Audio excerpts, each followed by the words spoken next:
Bonjour les élèves de quatrième, j'espère que vous allez bien, que vous avez passé un bon week-end. Aujourd'hui, on va faire un nouveau chapitre. Donc vous m'excuserez, je vais pas pouvoir faire les mêmes montages que d'habitude parce que j'ai moi repris le collège pour les 6e, 5e. Donc j'ai forcément beaucoup moins de temps pour faire l'école à la maison. Mais au final, le contenu va être le même. C'est juste que pour moi, c'est un petit peu long de faire tous les titres, etc. Mais maintenant, comme vous connaissez bien le fonctionnement, normalement, il ne devrait pas y avoir de problème. Je vais faire exactement comme avant. Je vais afficher, enfin, on va faire l'activité. Ensuite, on va faire la leçon. Je vais afficher les exercices. Et une fois que j'aurai affiché les exercices, vous pourrez justement regarder la correction. Donc aujourd'hui, ça va être un tout nouveau chapitre. C'est un chapitre super important. J'attendais exprès en me disant peut-être que vous allez reprendre et qu'on pourrait le faire en classe, mais visiblement, je crois que c'est pas forcément pour tout de suite. Donc, je préfère qu'on le fasse maintenant, quitte à ce que si jamais vous pouvez un petit peu reprendre en classe, on réexplique. Mais je pense que là, c'est quand même important qu'on s'y mette. Alors, vous allez voir que c'est un chapitre super important. C'est pas forcément super difficile, mais c'est un petit peu des techniques à avoir. Alors là, le danger, c'est que vous allez être à la maison. Donc forcément, il y a de grandes chances, et c'est normal, que vous demandiez à vos parents de vous réexpliquer. Essayez, si c'est possible, au début en tout cas, de faire selon la technique que moi je vous donne et que de toute façon mes collègues de mathématiques vont vous donner, pour être sûr de ne pas vous mélanger.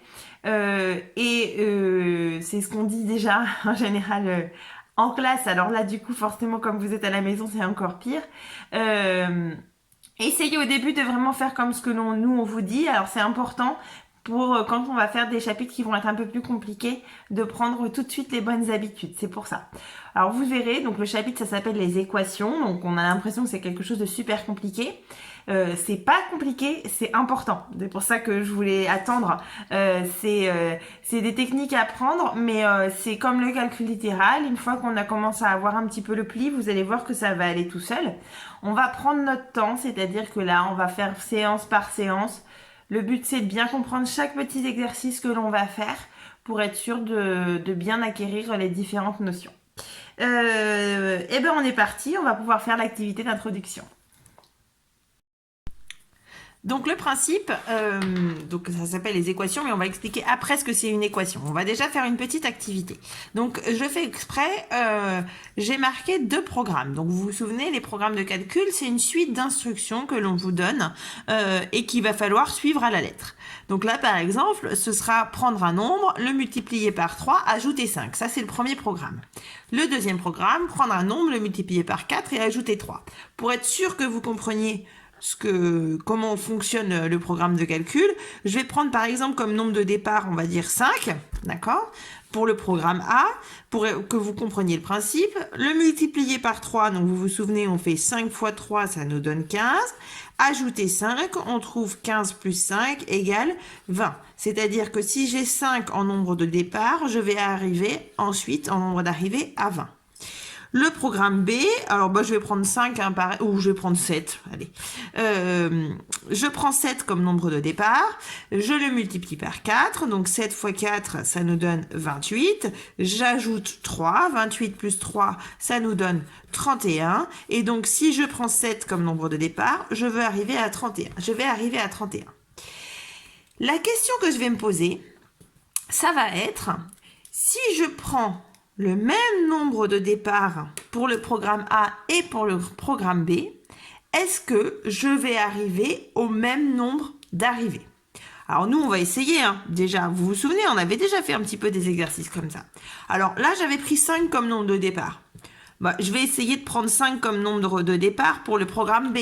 On va voir, si j'arrive à 20, ça veut dire que les 2 programmes vont être pareils. Bon, je vais calculer, hein. 5 fois 4, ça fait 20. 20 plus 3, ça va me donner 23. C'est-à-dire que si je prends 5 au départ, je vais arriver à 23 à l'arrivée. J'ai pris le même nombre de départ, mais je me rends bien compte que j'arrive pas au même nombre d'arrivées. Bon, alors maintenant la question que je vais me poser, alors ça n'a pas l'air de fonctionner à chaque fois, mais je vais me poser la question, est-ce qu'il y a un nombre pour lequel ça marche?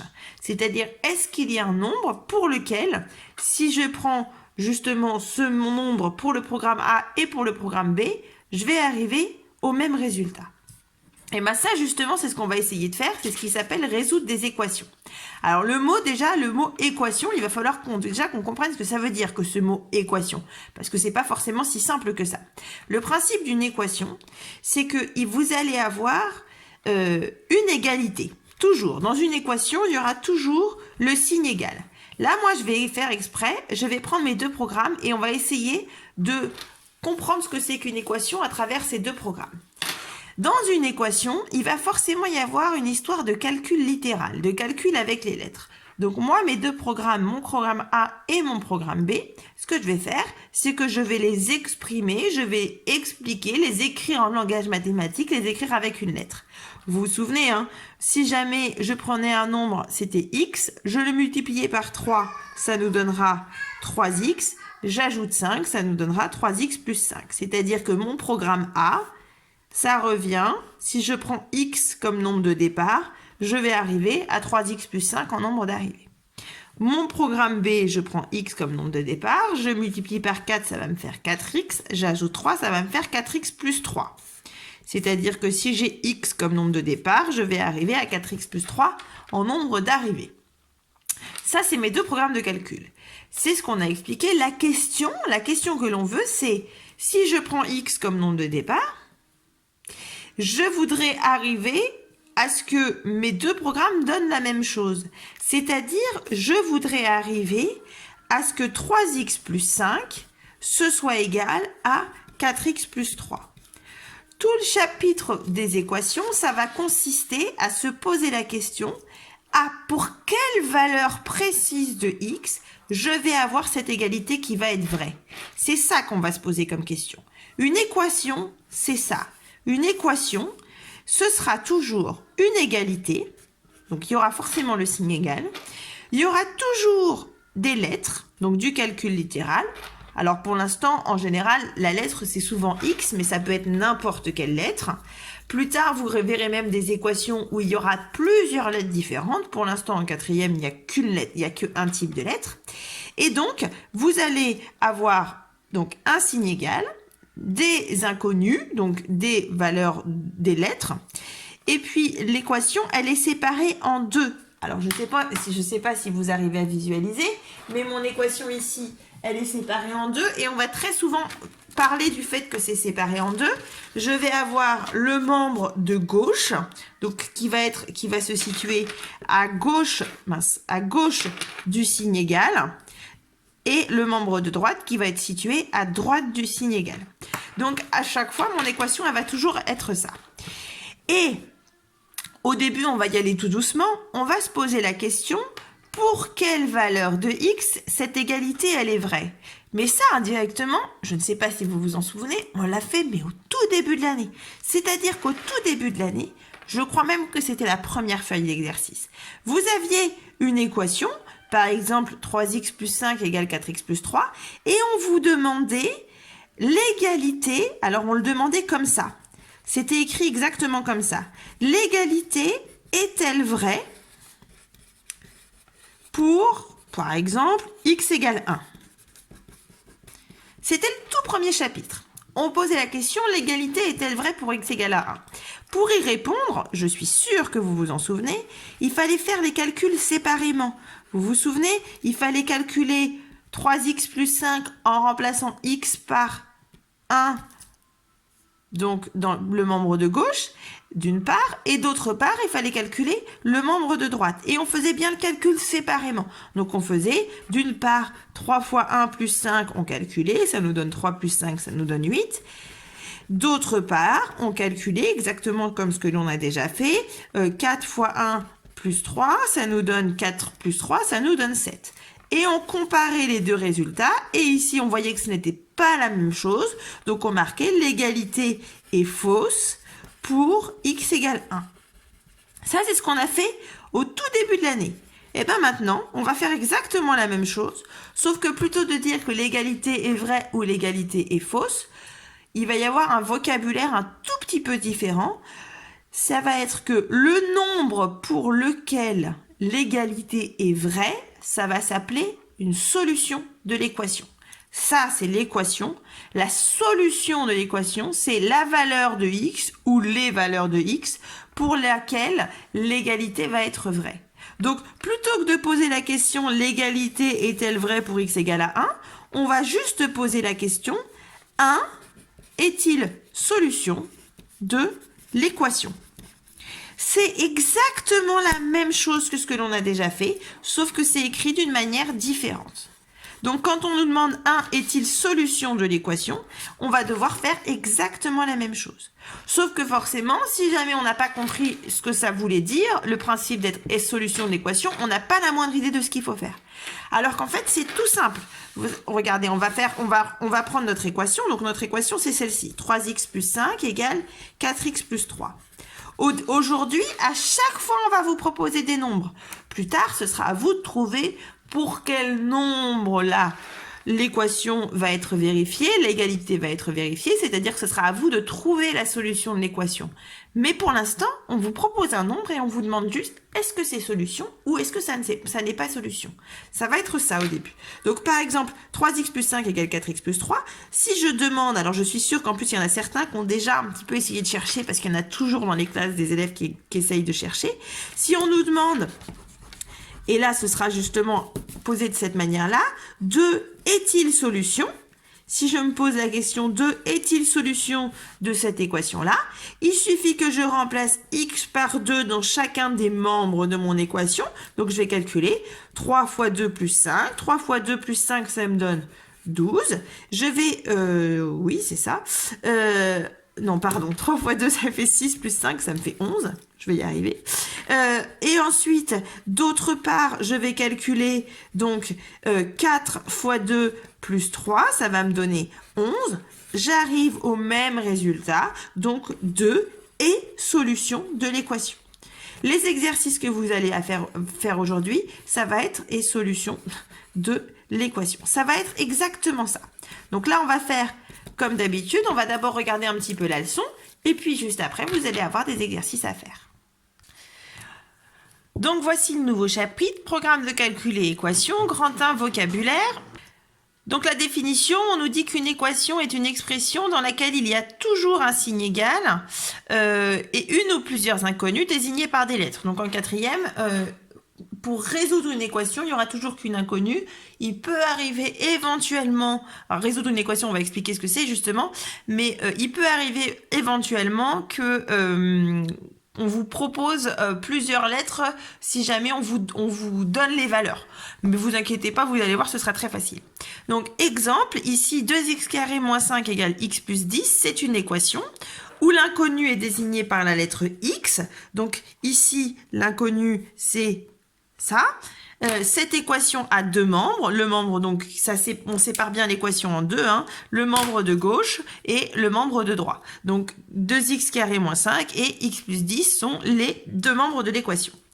Résoudre une équation d'inconnu x, c'est déterminer toutes les valeurs de x, si elles existent, pour que l'égalité soit vraie. Donc, c'est-à-dire que résoudre une équation, c'est trouver les valeurs de x qui permettent que cette égalité soit vraie. Chacune de ces valeurs, et ça c'est important, est appelée solution de l'équation. Et donc, un exemple basique, 3 est-il solution de l'équation 2x carré moins 5 égale x plus 10? Alors, cette équation-là, vous allez voir que vous n'êtes pas capable de la résoudre. C'est-à-dire que vous ne serez pas capable, vous, de trouver la valeur de x qui va vérifier cette équation, qui va vérifier cette égalité. Par contre, vous pouvez vous posez la question, est-ce que 3, ça fonctionne? Donc, on va faire le calcul. Hein. Donc, quand on nous dit d'une part, ce qu'il y a ici, c'est qu'on a calculé le membre de gauche en remplaçant x par 3. Vous voyez, 2x carré moins 5, on fait 2 fois 3 au carré moins 5. On calcule combien ça fait, ça donne 13. X plus 10, on calcule, donc on remplace x par 3, on calcule 3 plus 10, ça donne 13. On compare les résultats que l'on a trouvés. Là, en l'occurrence, on a trouvé à chaque fois 13 et 13. Et donc, quand on les regarde, on voit bien qu'on trouve la même chose. Il y a égalité, donc 3 est une solution de l'équation. Donc, il suffit de vérifier.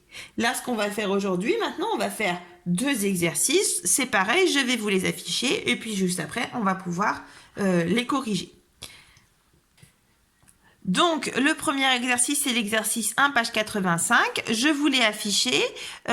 Vous pouvez mettre pause et essayer de le faire. Et dès que vous avez fini de le faire, vous pouvez réenclencher. Donc, on va le corriger. Donc, le principe, c'est que vous avez deux équations différentes et que pour chaque équation, on nous indique qu'il faut expliquer les différentes choses qui correspondent à l'équation.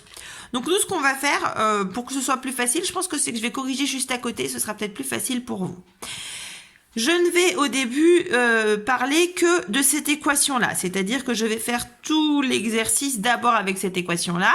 Comme ça, si jamais vous voyez que vous n'aviez pas compris certaines petites choses, vous pouvez, une fois qu'on a fini de corriger la première équation, mettre pause et essayer de refaire vous avec la deuxième équation si vous n'aviez pas bien compris. Si vous aviez bien compris dès la première fois, bien entendu, vous ne vous embêtez pas et vous regardez directement tout. Donc, on y va. Pour chaque équation, indiquez l'inconnu. Donc, ici, l'inconnu, en gros, c'est quelle est la valeur que l'on ne connaît pas. Donc, ici, l'inconnu, ce sera x. Le ou les termes comportant l'inconnu. Alors, les termes, ça veut dire, ça va être les parties de l'équation, les parties de l'expression littérale qui vont contenir l'inconnu, c'est-à-dire où il va y avoir de l'inconnu. Donc, là, il n'y en a qu'un, c'est 9x. C'est-à-dire que 2, on voit bien que c'est un nombre classique, et 39, c'est la même chose.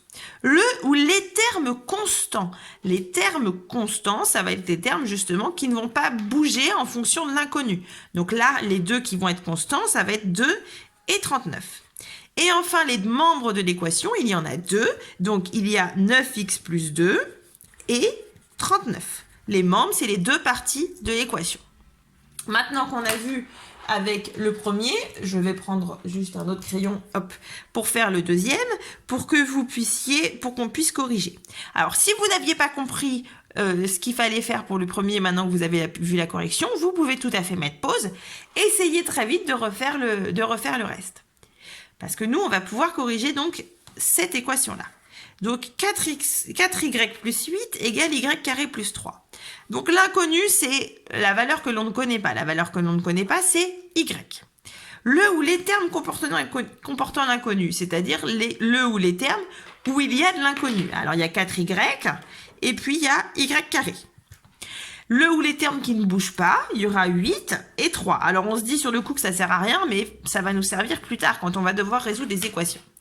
Et les membres de l'équation, il y en a deux, c'est-à-dire que c'est séparé à chaque fois par le signe égal. Il y a 4y plus 8 et y carré plus 3. Donc voilà, on va pouvoir passer à l'exercice 2. Donc je vous affiche l'exercice 2, page 85. À chaque fois, on vous donne un nombre et on vous pose la question, est-ce qu'il est solution d'une équation? Alors c'est dit de manière différente à chaque fois, mais c'est le même principe. Vous mettez pause et on fait la correction. On passe à la correction. Donc, on va commencer. Alors, c'est exactement la même chose. Comme je corrige au fur et à mesure, rien ne vous empêche, une fois que j'ai corrigé le A, de vous dire, effectivement, j'avais pas compris. Bon, je me relance, c'est pas grave, je réessaye de faire l'exercice après. Donc, le nombre moins 5 est-il solution de l'équation 5 moins 4x égale 19? Eh bien, on va faire les calculs. Donc, pour x égale moins 5. Alors, le mieux, quand vous êtes en train de faire les exercices comme ça, c'est de bien préciser à chaque fois les valeurs de x que vous utilisez pour être sûr de ne pas vous mélanger. Donc, pour x égale moins 5, on calcule d'une part. Alors, écrire d'une part et d'autre part, c'est pas un drame si vous l'écrivez pas. Par contre, ce qui est très important, c'est de surtout faire les calculs séparément.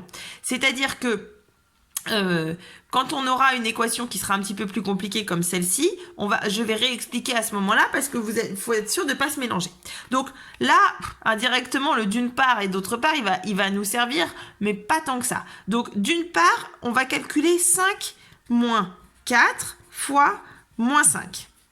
D'accord? C'est-à-dire que je remplace x par moins 5. Donc, d'une part, 5 moins 4 fois moins 5, c'est égal à 5 moins 20, ce qui va me donner 5 plus 20, ce qui va me donner 25. D'autre part, je peux écrire juste on a 19, mais il n'y a aucun calcul à faire, mais on peut l'écrire si on veut. Et c'est là qu'on compare. Alors, je vais vous expliquer pourquoi c'est important de faire les calculs séparément. On compare, on voit bien qu'on n'arrive pas au même résultat. De toute façon, je pense que c'est assez évident pour vous que l'on n'arrive pas au même résultat. Donc, vu que l'on n'arrive pas au même résultat, ça veut dire que le nombre en question n'est pas solution de l'équation. Donc, moins 5 n'est pas solution de l'équation. Ce qui est important, hop, je vais faire exprès, je vais mal l'écrire le deuxième pour que vous compreniez ce qu'il ne faut pas faire, tout simplement.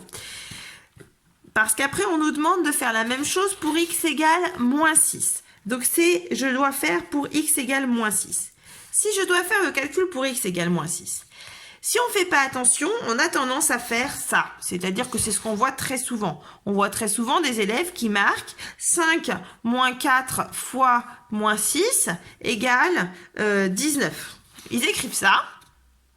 Et après, ils font le calcul. Ils se retrouvent à faire 5 moins 24. Donc, ça va faire 5 plus 24 égale 19. Et on se retrouve à écrire un truc comme ça. Et ça, c'est ce que l'on ne veut, surtout pas. C'est-à-dire qu'on écrit une égalité que quand on sait qu'elle est vraie. Là, en l'occurrence, on ne sait pas qu'elle est vraie. C'est pour ça qu'il faut faire le calcul séparément. C'est pour ça qu'il faut juste faire 5 moins 4 fois moins 6. On calcule, ça nous donne 5 plus 24. Ça nous donne 29. On voit bien que 29 est différent de 19. Donc, moins 6 n'est pas solution. C'est très important parce que c'est une mauvaise manière d'écrire. Alors peut-être que ça va vous rappeler quelque chose. Quand on faisait la réciproque du théorème de Pythagore, je vous ai dit plein de fois, on n'écrit pas que c'est égal tant qu'on ne le sait pas. Et bien là, c'est exactement le même principe. Vous vous souvenez, hein, dans la réciproque de Pythagore, par exemple, vous aviez 3 longueurs, AB au carré plus BC au carré égale AC au carré. Je dis ça vraiment au hasard, hein, et on se posait la question. Et je vous disais toujours, on n'écrit surtout pas ça tant qu'on ne sait pas si c'est vrai. Vous vous souvenez, hein, quand on ne savait pas que le triangle était rectangle. Ça, on écrit les choses que quand on sait qu'elles sont vraies. On va pouvoir passer au petit b.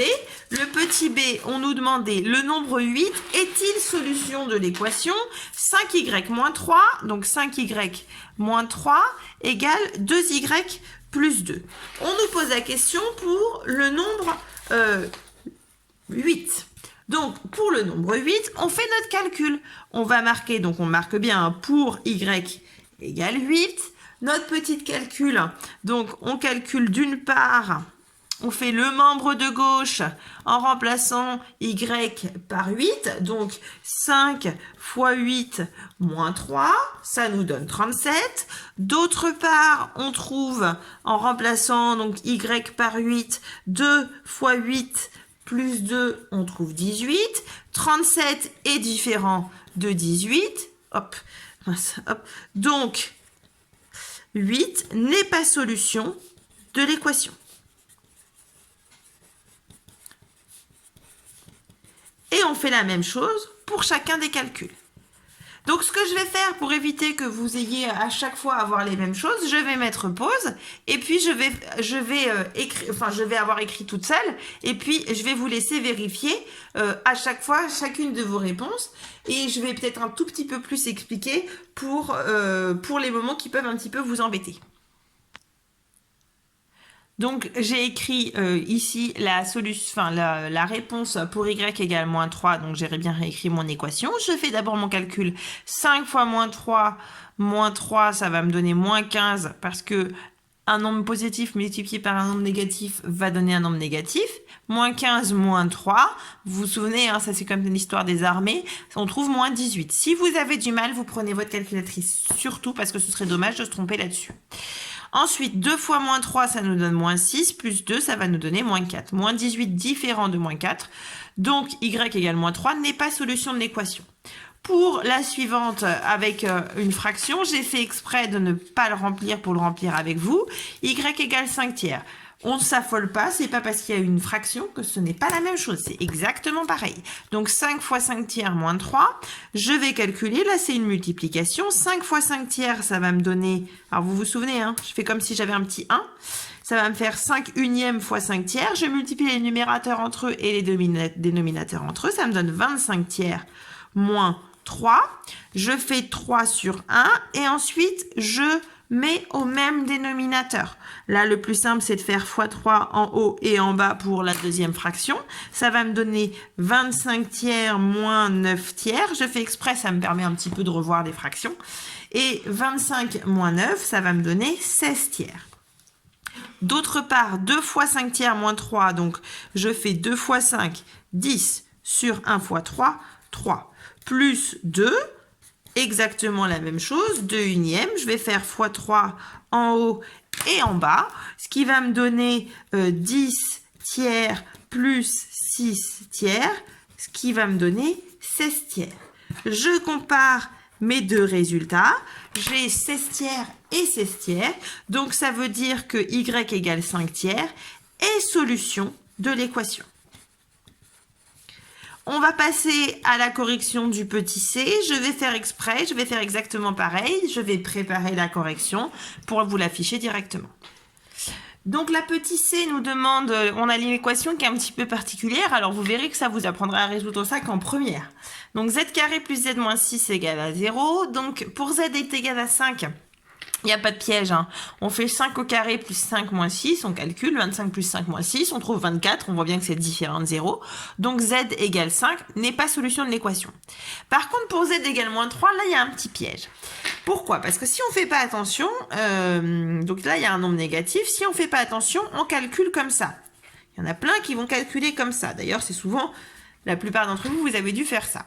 Si on fait ça, on va trouver moins 3 au carré, donc ça va nous donner ici moins 9, plus 3 moins 6, ça va nous donner moins 12. Moins 9 plus 3, voilà, ça va nous donner moins 12. Et pourtant, ce que j'ai écrit là, c'est complètement faux. D'accord?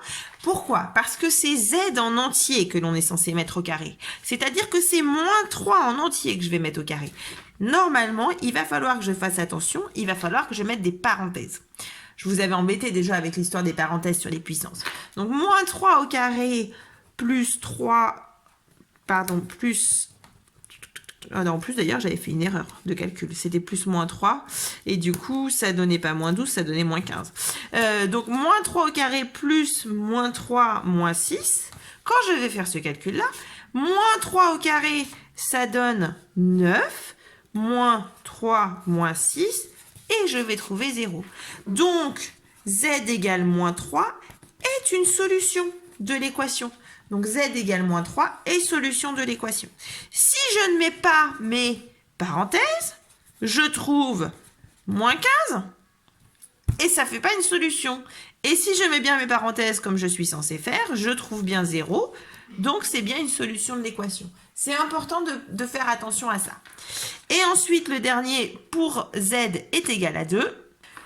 Le dernier, pour z est égal à 2, je remplace z par 2 dans l'équation. Ça me donne 2 au carré plus 2 moins 6 est égal à 4 plus 2 moins 6 est égal à 0. C'est ce que je veux trouver. Donc, z égale 2 est solution de l'équation. Donc voilà, on a fini la séance d'aujourd'hui, donc la première séance sur les équations, où il fallait à chaque fois savoir si un nombre était solution d'une équation. J'espère que ça va, que c'était pas trop compliqué. Demain, on apprendra à résoudre vraiment des équations, c'est-à-dire que quand on aura une égalité, ce sera à vous de trouver pour quelle valeur de x ça va fonctionner. Je vous souhaite à tous une bonne soirée et puis je vous dis à demain.